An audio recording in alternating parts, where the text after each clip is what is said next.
ito yung isa sa mga mahirap na trabaho din, no? Hindi ko alam kung anong tawag dito sa ganitong trabaho eh.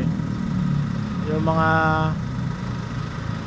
naglilinis ng ano, ng salamin.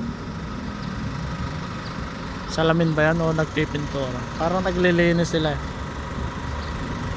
sa labas. Ano nga bang tawag sa ganitong trabaho? Skyscraper bang tawag dyan? Tapos yun may hanger doon sa itaas.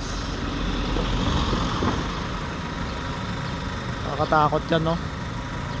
Kung mahina-hina yung loob mo. Oo, naglilinis nga sila ng salamin, ayun, no? Wina-wipe out nila yung ano, mga alikabok. Siyempre katagalan yung building na ganito dumudumi, pumapangit din eh. Kailangan talaga may nagme-maintenance din dito sa labas. Madami pa yan, no?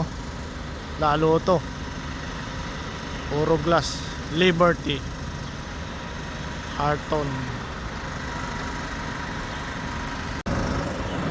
Magkano kaya arawan nila dyan, no? Grabe, oh. Nakakot dyan. Dito na lang tayo sa lilim.